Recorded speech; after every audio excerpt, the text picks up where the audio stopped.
Hello there. Welcome to the Kirk-Minahan wrap-up show for June 30th, 2021. A war is brewing between Matthew Carano and David Cullinane, and sides must be chosen. I am joined, as always. It's been a couple weeks, been a while, by Yeah, been a by few Tim and weeks. Canton. How's Hey, it going, brother. Tim? Thanks for having me back. Sorry I've been absent the past few weeks. No. I mean, the show was off, and it is what it is. So it's the Cullinane era, the first Tim and Canton and Justin wrap up of the Cullinane era. What's your thoughts so far before we get into Well, like this episode? definitely a different show, different dynamic, obviously, different vibe. And going back, listen to this day in history, you can really hear the difference. Um, Mike being in twice a week, it goes to show sometimes. What do they say? When you give it away for free, you get more. Yeah. Mike seems to be very, very comfortable not taking a paycheck, and I can understand his mentality behind that because he Mhm. doesn't feel like he owes anyone. So I think it's been great. Obviously, this first week back has been spectacular. We get the show's back. Cullinane's in, so it's different, and I'd give it a solid A this week so far. Yeah, this week's been a lot of fun. I think the week after, whenever the show would take a break, whether it be for the case or vacation or whatever it was, it always seems to be there's more juice behind it than just the week to week. And we are getting a week off next week due to Next week, Barstool's vacation policy or whatever it is. But then Independence Day. yes, that's right. Due to us winning some war a little bit, so we don't have to. I think Frank the Tank said so he doesn't have to care about kings and queens anymore. That's why the war That's was it in a fought. nutshell.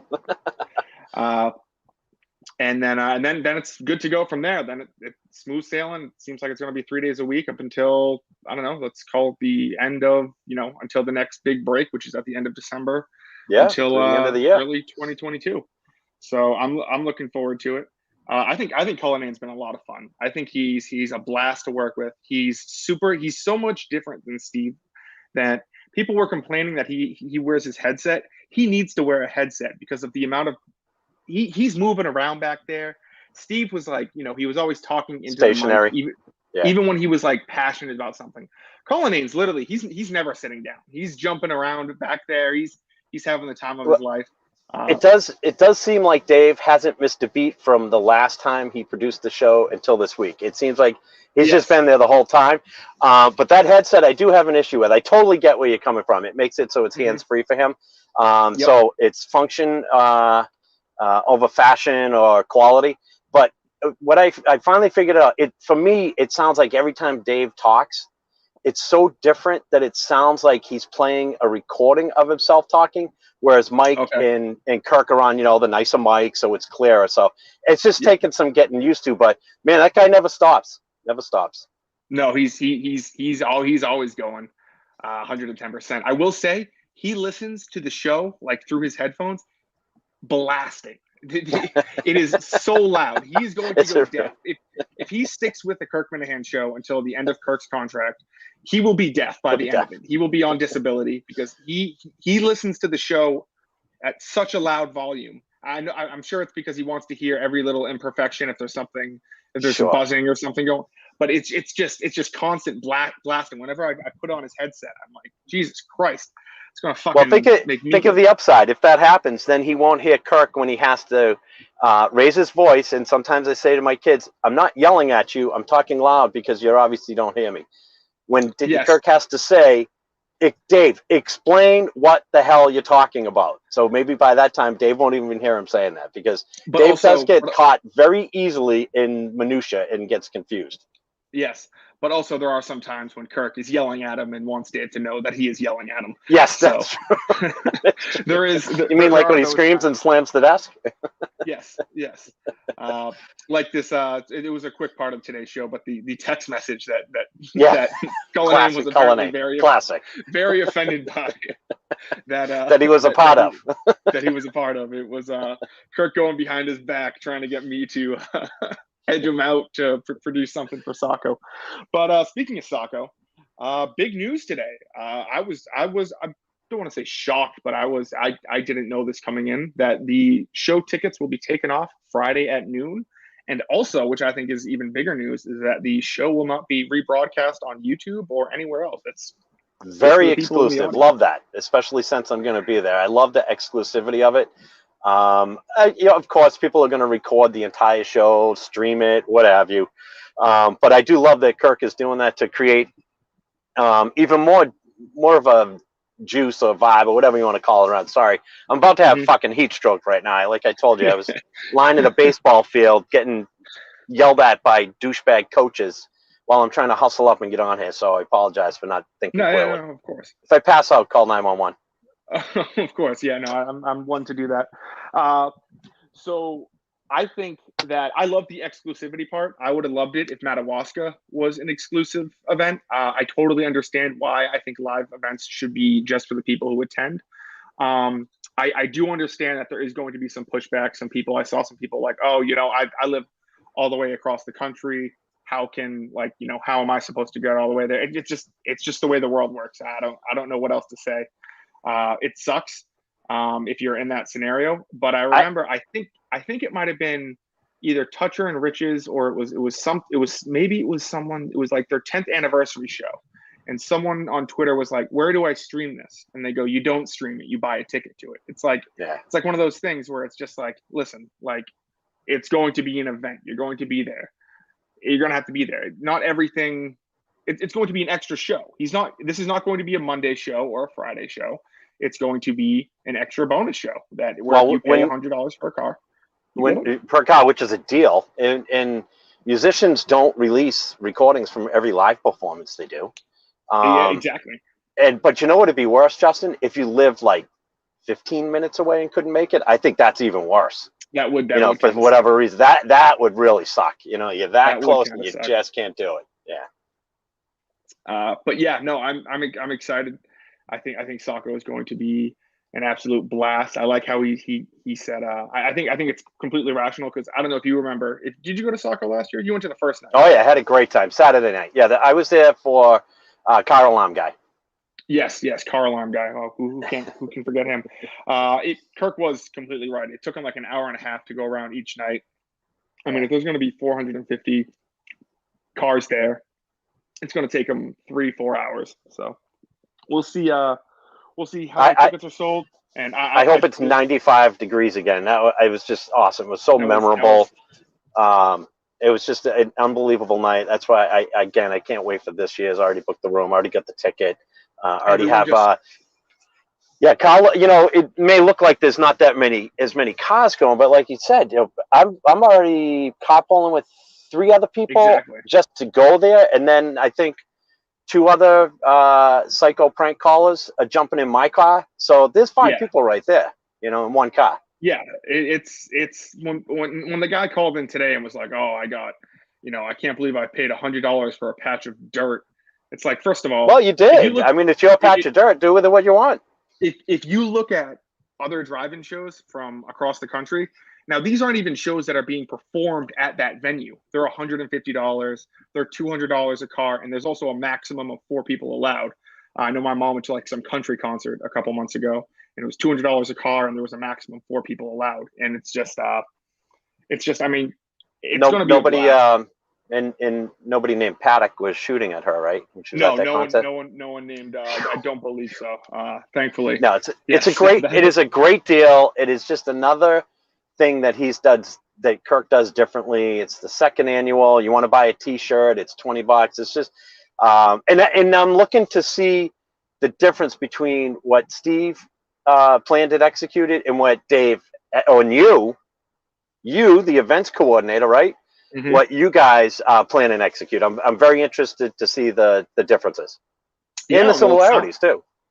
Yes, well, it sounds like there's going to be some sort of play-in tournament to determine what 3 or 4 podcasts are going to be allowed to broadcast at Saco. So I don't know if that's going to be somewhat of a Twitter poll. It sounds like we're going to be having some people in on Friday, which I want to get to at the end of this. But I'm just excited. I just think it could be great. Get some fresh new faces in their podcast, some sound to cut up. Get Mike and Craig up there talking very good show or whatever the fuck they want. But it's going to be a blast. It's going to be an absolute blast. Like you said, I hope it's 95 degrees too. Everyone's just sweating out all their water, and the only thing that's being absorbed is the alcohol, and it's just. Well, even the so just saying what's going to be different. Even the idea of having some other podcasts play prior to the show is already a difference that he's added on from last year, and I can't wait to hear it. I mean, I plan on spending, before it was like, okay, you could get in at 3:30, hung out, walked around, met people, talked to other fans, people you've become friends with. Now it's turned into Kirky-palooza, and I can't wait till it's a weekend event, which he'll be there for 1 hour, which makes it even better. But everybody's chomping at the bit to go and hang out and listen to these other podcasts. It's going to be a really good time. I think it's going to be a lot of fun. Yeah, and like you said, I think $100 is a deal. If you tag on 3 buddies, it's $25. It's a great. Not even that. Go. You know what? You want to do a solid for the community? Roust up some homeless people down around Orchard Beach and bring them over for the night. That's right. They'll fit right. There you go. And then you get a tax write-off. Yeah. That's right. So so where do you stand on this Matthew Carano versus Dave? The great CNC war of 2021, or I don't know what the biggest issue I have is someone's got to come up with a good name for it. I love it. I totally agree with Kirk, and that's now this is one of the reasons that. Oh, I think we lost you, Tim. Oh. There we go. Sorry, did I lose you? No, no worries. Yeah, a little bit. I love Dave's take on it. Oh, you're cutting in and out.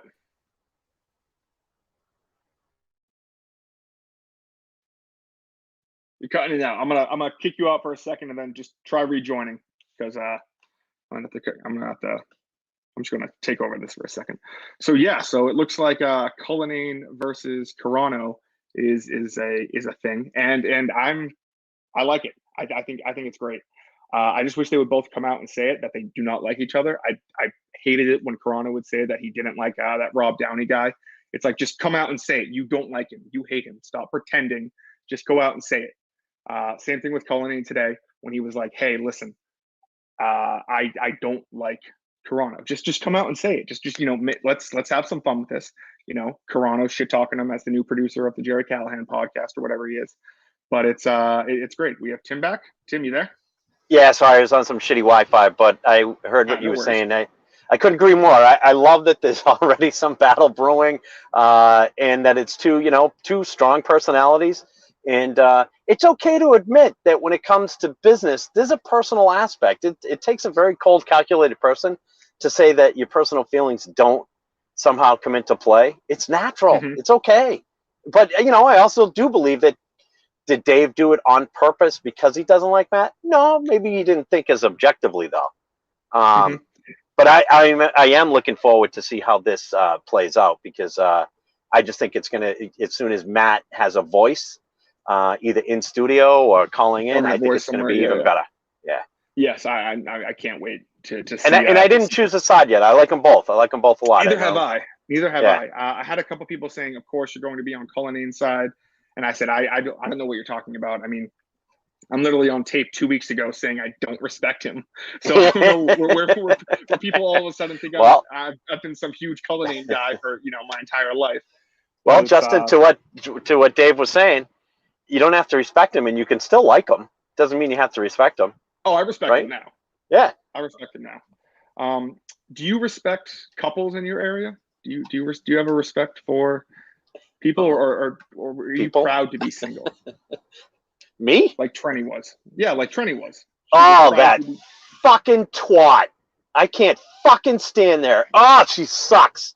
She's the only casting couch, co-host, potential bullshit, whatever that thing was. Yep. I genuinely couldn't fucking stand. What a fucking phony, stuck-up, snob, bitch, cunt, whatever you want to call her. Ooh, damn. Oh, she's terrible. You know what? We said like Kirk said, way worse was said about Mutt, who I genuinely like, Gary, who I can fathom, and that bitch, the worst she ever got was, Trenny, I don't think you're good at what you do.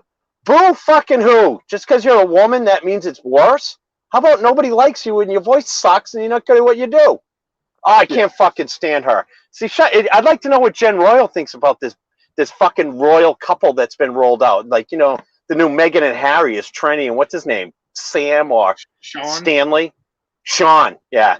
That'll fucking last a New York minute. This is going to flame out about as fast as the thunderstorms coming in tonight, and I hope it's just as dirty. Oh, she sucks. Sucks. Yeah, I don't know much about her. I never listened to Kirk and Callahan. I just know her from the Army Gate, or when she was calling for people to get fired over that symbol.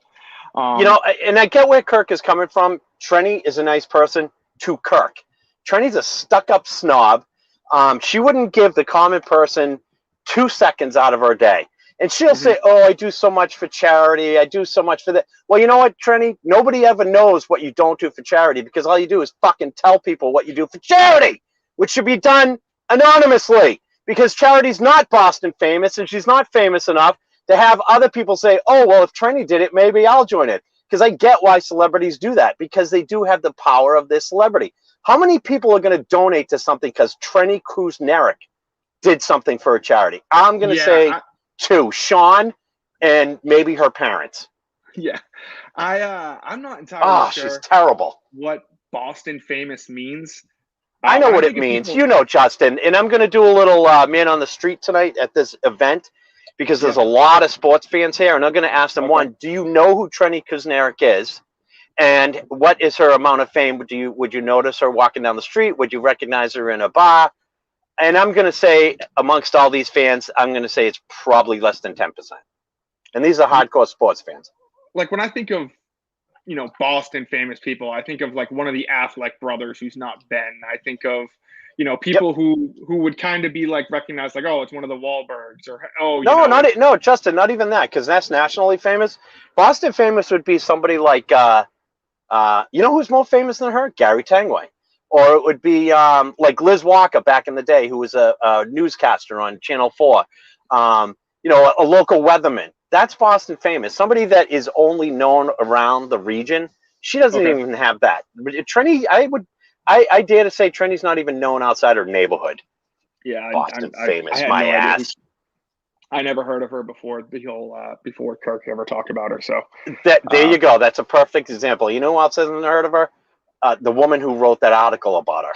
Please, it's like some group that they get together and say, let's all just go write and talk about each other and make ourselves famous. Yeah. So you might be thinking of the article where Alba wrote, and about how much she hates that she has to drive her blind boyfriend to work when one of his coworkers gets sad because he can't go to the gym. Nothing worse than seeing Boston.com get co-opted. Oh, it's great. Whenever that happens, so there's been a couple times with like Dr. Breadline. Yeah. Or Abraham Hands.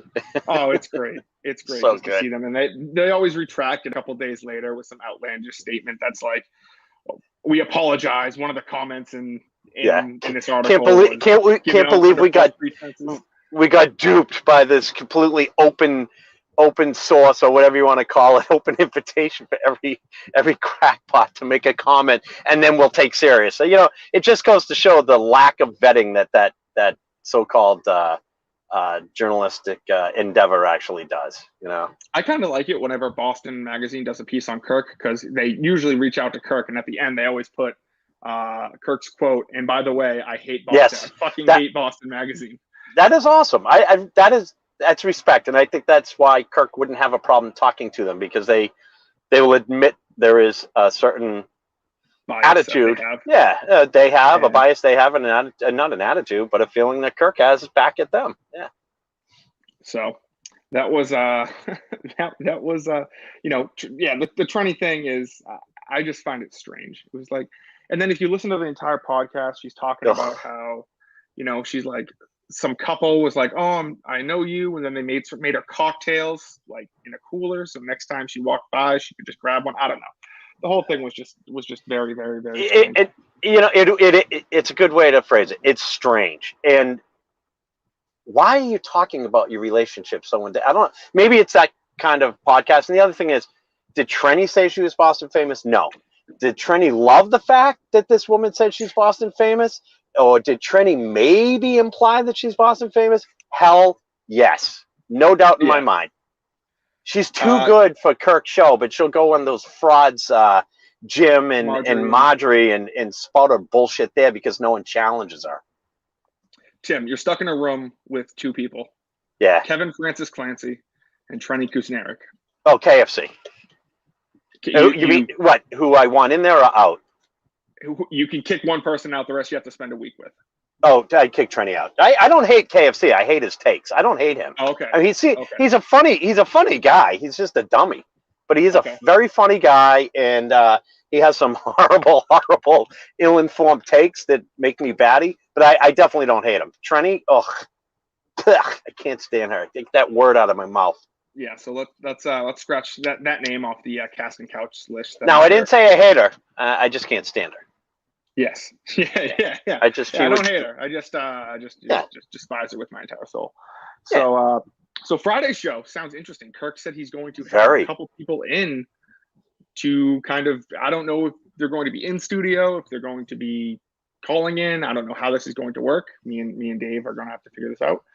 But I thought it was in studio. I believe it is too, but we just got to figure it out who's coming in and how this is all, working.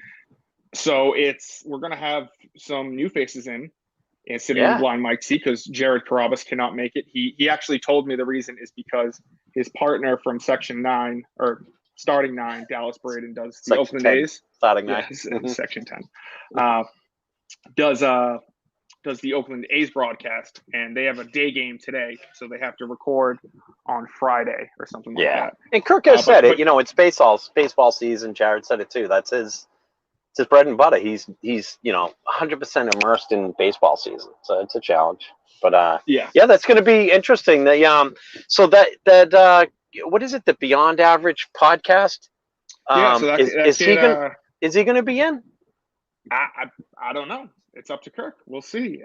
He's got some fire in him. I think it's kind of fake. I'm really not entirely sure. I think Mike made a great point today where he said, did you write a book or something that, people are shittily reading and trying to copy the Kirk persona on? It's tough. And I think Kirk hasn't had a person come in studio who would, with that amount of inexperience and that amount of, I don't want to call it confidence, but just false confidence. And I really think Kirk could tear him apart or tear someone like that apart in 3 seconds. You think? The guy reminds me, I don't think you'd know it, Justin, just because it's before your time, the Stern Show. I'm sure Kirk and other Stern fans would remember the Jesus twins. Mm-hmm. As soon as I heard them play a clip or I saw a clip online, all I could think of is he's the surviving Jesus twin, and we have to feel his ubiquity. These guys were legendary self-promoters, and they were, oh man, were they entertaining, but you'd listen to him, you'd love him and hate him at the same time. He just reminded me of that. It seems like he's got a real strong personality and very opinionated, and I don't know how he'd be able to hold up with well, I know how he would not be able to hold it with Kirk. So I'm looking forward to Friday's show. I think it should be very interesting, but it's going to be a completely different take. I know Kirk didn't want just a Dave and Kirk show, even though I would be interested in seeing how that would go. I know we got a lot of Steve and Kirk shows, and some people have some opinions on those shows. Some people have others. I personally did not mind them. I thought they were good. I thought Kirk got a lot out of Steve. And like I said, I still think there's a lot out of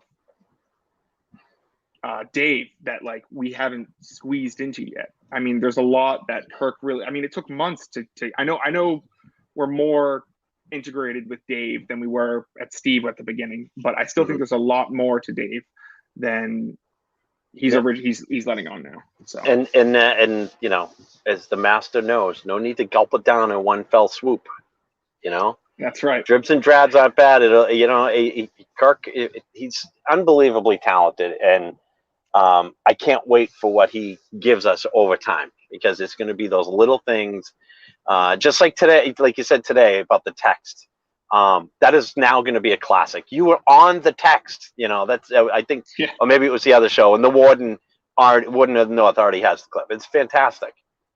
And there's going to be a lot more of that. Yeah, there's going to be a lot of great drops. So the last thing I wanted to talk about was Big Cat omitting Kirk Monahan show from his favorite Barstool podcast. I don't know if you saw on Twitter. He's blaming his child for this omission. That's bad. That's bad. I think it's tough to say the reason why he didn't think of your favorite podcast is because you now have a second child. Yeah. But I forget. But I like it. I understand. You know, he doesn't want to come out and say it. He is a people pleaser. He's a super nice guy. I've never heard anything. The only person I've ever heard say anything bad about him is Julie DeCaro, and I think that speaks volumes in and of itself. Right. He is the Glenn Ordway of Barstool Sports. He's everywhere. Everybody likes him. He's successful. He's going to continue to be successful. Even saying, it was my kid's fault. I mean, who's going to be mad at Big Cat about saying that? It's a funny reason because he now has 2 kids. It's and he didn't want to piss off. I forget who it was that Kirk mentioned that was in the studio, and he's just doing way the ultimate fence sitter. Ultimate fence sitter. But at least he's entertaining. He's the man. He's the nicest guy. So I do forgive him for. I'm not saying Kirk forgives him, but I will no longer be harping him for forgetting. He doesn't have to worry about you showing up, and you're not going to show up in New York to set things straight. Yeah, with a baseball bat or anything like that. But let's hope he doesn't have a third kid, because who knows what he'll be forgetting next. So that about does it for today's show. I was going to ask Tim, would you buy a copy of The Great Geary? No. No, you wouldn't? I don't subscribe to Mike Geary's Patreon. Why would I buy a book? I don't know why. And I know right now when Mike hears this, oh, sir, but why? I purposely don't. So until Mike noticed. But no, I wouldn't buy The Great Geary. But I have no problem with people who are always pitching. I was just looking through a bunch of new, I guess, public domain things, and I saw The Great Gatsby fell in there, and I was like, The Great Geary. This is going to sell 1 million copies. Don't know what the plot is. Don't know how it's going to put together, but it's just going to work. So it's kind of sad that he's not taking that opportunity. But anything else from today's show we're looking forward to? No, I think we covered it all. And the only other thing I had was this day in Kirk Minahan history. If you don't mind me wrapping up with that. Of course. Thanks, buddy. So back to last year, 2019, there was a few days break. So I just went back to last year at this time. Classic show called Called. I would suggest everybody go back and listen. If you want to hear how insanely talented and the memory on one Kirk Seamus Minahan, listen to that episode. What they did was Jamel Hill was calling for all this cancellation of something to do with Barstool and other shows. And what Kirk did was he had Mike and Steve throw out celebrity names, and Kirk gave a reason for that person to be canceled. Something they did 20, 30 years ago, all off the top of his head. Freaking amazing. He'll say, he was in this movie with so-and-so, and that person went to jail for such and such. It's just amazing. The other 2 things were Mike's volume was at like 20, and Kirk and Steve were on like 5 because they were all remote. That was the last remote-only show before they went back. Yeah. And Mike's volume is, he's just a loud talker. It's so loud. Yeah, and also notable from that show was the Steve stuck his knife in a tree show. That was called. That's right. July 1st, 2020. It's still there. And it's still there. And it's still there. So thank you, Tim, for joining me. All right, my friend. Thanks for having me on. Thanks, everyone, for watching / listening. And I will talk to you guys on